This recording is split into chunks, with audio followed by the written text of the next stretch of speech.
పూరా లోకల్. ప్రయాగ్రాజ్ మహాకుంభమేళలో పూసలు రుద్రాక్ష మాలలు అమ్ముకుంటూ సోషల్ మీడియాలో ఫేమస్ అయిన యువతి మోనాలిసా. సోషల్ మీడియాలో ఆమెకు వచ్చిన పాపులారిటీని దృష్టిలో ఉంచుకుని బాలీవుడ్ దర్శకుడు సనోజ్ మిశ్రా ఆమెకు సినిమాలో అవకాశం కల్పించారు.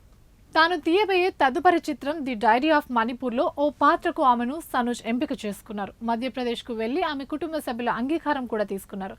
ఇదే విషయంపై సనోజ్ స్పందిస్తూ ఇదో ప్రేమ కథ, ఇందులో మోనాలిసా ప్రధాన పాత్రలో నటిస్తారు. ఆమెకు నటనలో శిక్షణ కోసం వర్క్షాప్లు నిర్వహించి ఏప్రిల్లో చిత్రీకరణ ప్రారంభిస్తారని సనోజ్ తెలిపారు. అయితే తాజా సమాచారం ప్రకారం సినిమాల్లో అవకాశం ఇస్తానని చెప్పి సనోజ్ తనని మోసం చేశారంటూ ఝాన్సీకి చెందిన ఓ యువతి పోలీసులకు ఫిర్యాదు చేసినట్టు తెలుస్తుంది. దీంతో ఢిల్లీ పోలీసులు తాజాగా ఆయన అదుపులోకి తీసుకున్నట్లు కథనాలు వెలువడుతున్నాయి. టిక్ టాక్, ఇన్స్టా వేదికగా 2020లో సనోజ్తో తనకు పరిచయం ఏర్పడిందని, సినిమాల్లో అవకాశం ఇస్తానంటూ తరచూ ఫోన్ కాల్స్ చేస్తుండేవాడని యువతి ఫిర్యాదులో పేర్కొంది.